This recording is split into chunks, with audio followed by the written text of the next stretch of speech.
कराची के इलाके साइट ए के कब्रिस्तान में शाजिया नामी खातून की संदूक के अंदर एक लाश मिली। हम सीसीटीवी वगैरह ले रहे हैं, हाथ उसके बांधे हुए थे, टेप से जो है उसका मुंह भी बांधा, आंखों से कुछ खून निकलता हुआ नजर आया। ब्लू कलर की सुजुकी है, उसके अंदर ला के यहाँ पे रखा गया है। उसका ड्राइवर जो है अभी हमारे पास है, हिरासत में है। एक इंतहाई अफसोसनाक वाक़या है, कब्रिस्तान के अंदर से पेटी के अंदर से लाश मिलना एक खातून की। ये क्या मामला है? सोशल मीडिया पर खबर जो है वो ज़ेर बहस है। बेसिकली ये 21 तारीख को रात को 10 बजे, 10:15 बजे के करीब का वाक़या है, जब हमें इन्फॉर्मेशन मिली कि पठान कॉलोनी के पास जो कब्रिस्तान है, साइड ए का एरिया बनता है, वहाँ पे एक संदूक पड़ी हुई है, जिसको जब खोला गया तो उस पर देखा कि एक औरत की लाश पड़ी हुई। और उस पर फिर बाद में सोशल मीडिया पे काफ़ी तस्वीरें भी देखी होंगी, वायरल हुई, जिसमें उसके हाथ पे भी टेप बंधी हुई थी और फेस पे भी टेप बंधी हुई थी। और उम्र से जो है वो 30+ उम्र की औरत की लग रही थी। और हमें ये अंदाज़ा था कि शायद ये कोई डोमेस्टिक इशू है जिसकी वजह से ये हुआ है। और पठान कॉलोनी में ज़्यादातर आपको पता है कि हमारे पास पठान कम्युनिटी है, तो वहाँ पे ये इस तरह के इश्यूज़ होते हैं। लेकिन फिर हमने इसको सबसे पहले हमारे लिए मुश्किल अमल ये था कि इस औरत की शनाख्त की जाए कि ये कौन है। हमने जब उसको शनाख्त करने की कोशिश की थ्रू तलाश डिवाइस और बाकी जो हमारे पास सॉफ्टवेयर अवेलेबल है, लेकिन उसकी शनाख्त हमें नहीं हो सकी। और शनाख्त नहीं होने की वजह से फिर हमें जब तक शनाख्त नहीं होगी पता नहीं चलेगा इसके घर वाले कौन है, कहाँ रहती है। अब तक शनाख्त नहीं शनाख्त उसकी हो गई बाद में। बाद में शनाख्त जब हुई, जब हम उसको हॉस्पिटल हमने पोस्टमार्टम के लिए शिफ्ट किया, तो उसकी फैमिली, जो उसका शौहर था अब्दुल वहीद, जो उसको ढूंढ रहा था, वो वहाँ पे मुर्शद हॉस्पिटल में वहाँ पे आए और उन्होंने आइडेंटिफाई किया कि ये मेरी बीवी है और इसका नाम शाजिया है।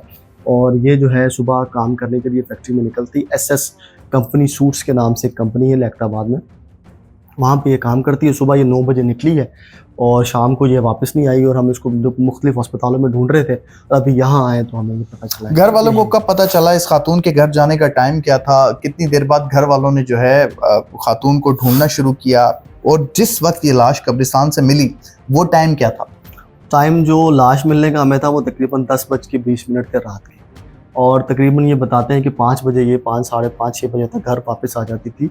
और जब ये आज घर वापस नहीं आई तो मगरिब के बाद तकरीबन 7, साढ़े 7, 8 बजे हमने ढूंढना शुरू किया। ट्रॉमा हॉस्पिटल गए, जिन्ना हॉस्पिटल, जो हॉस्पिटल थे वहाँ पे गए। और तकरीबन रात को 1 के बाद जब हमारा पोस्टमार्टम के लिए गाड़ी वहाँ पे पहुँची, तो तब ये इसका शौहर अब्दुल वहीद वहाँ पे पहुँचा, तो उसने फिर इसको आइडेंटिफाई किया कि ये शाजिया और ये मेरी बीवी है।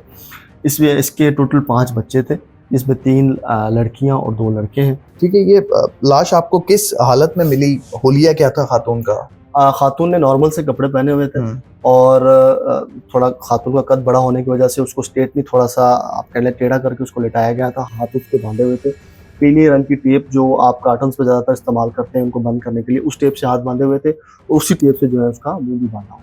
ठीक है, जाहिर सी बात है, आप सारा दिन इस तरह के केसेस देखते हैं, पुलिस का एक अपना एक्सपीरियंस भी होता है, तजुर्बा होता है। आपको क्या लगता है कि ये कत्ल था, कोई गला कटा हुआ था, या दम घुटा, या किसी ने गला दबाया, या कोई अशिया ऐसी थी जिसके अंदर कोई जहरीला मादा हो? देखिए, हमने जो उसको इनिशियली जो बॉडी को देखा है, तो उसके अंदर ऐसी कोई हमें चीज़ कोई नज़र नहीं आई कि उसके सर पे कोई चोट लगी हो, या कोई गले पे फंदे के निशान नज़र आ रहे हो, या उसको किसी ने गोली मारी हो। इस तरह की कोई चीज़ नहीं थी।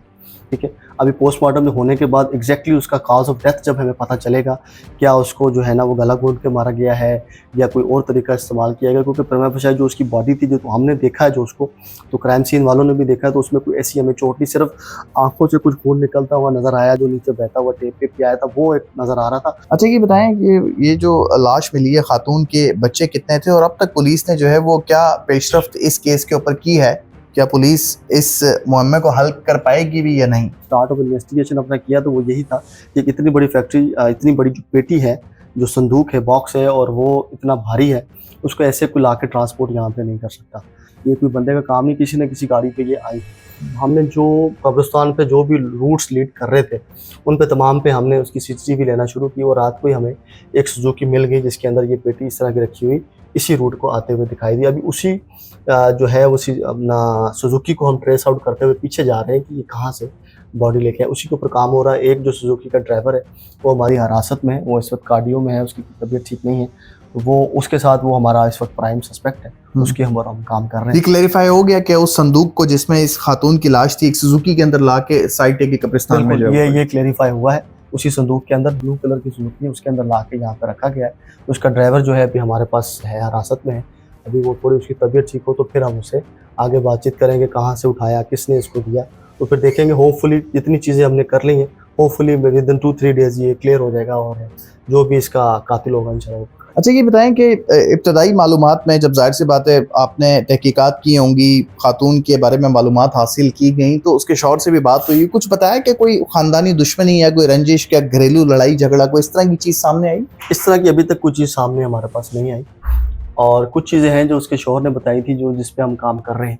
जिस तरह औरत का मोबाइल ना यूज़ करना, तो वो कहता है कि वो मोबाइल यूज़ नहीं करती। मैं नहीं समझता कि आजकल के ज़माने में तो ऐसा हो जो और जॉब भी कर रही जॉब कर थी। रही हो जो जिसका रोज़ आना-जाना हो, तो मैं नहीं समझता कि उसके पास, हाँ, अगर स्मार्टफ़ोन नहीं है तो उसको छोटा-मोटा मोबाइल तो ज़रूर उसके पास होगा। उसके ठीक है। ऊपर हम काम कर रहे हैं। फैक्ट्री से हम सीसीटीवी लेंगे, फैक्ट्री के जो उसके को-वर्कर्स हैं, उनके साथ हम बातचीत करेंगे, देखेंगे कि कोई फैक्ट्री में ऐसा कोई मसला तो नहीं था या इसके घरेलू मसला। लाज़िमी बात है, अभी वो तदफ़ीन वगैरह में लगे हुए थे, तो हमने उनको डिस्टर्ब नहीं किया। एक बार तदफ़ीन वगैरह होगी, सब कुछ सेटल हो जाए, तो उसके बाद फिर इसके इलाके में, क्योंकि अभी ये रिसेंटली ही शिफ्ट हुए हैं लियाकताबाद में, तो वहाँ के लोगों से अभी तक तो हमने बात की तो कोई खातिर ख़्वाह हमें वहाँ से जवाब नहीं मिला, क्योंकि फैमिली नई शिफ्ट हुई है, तो उनके पास इतनी इन्फॉर्मेशन नहीं है कि इनके आपस में क्या हालात है, क्या नहीं थे। लेकिन ये है कि जब लड़की के लवाहिकीन भी हमारे पास हमें अप्रोच करेंगे, तो काफ़ी चीज़ें खुल के सामने आएँगी। लेकिन मेरा अपना जो अंदाज़ा है, मुझे लगता है कि फैक्ट्री से कोई यहाँ से हमें कोई अच्छा क्लू मिलेगा जो आगे हमें ट्रेस आउट करने में कातिल तक लेके जाए।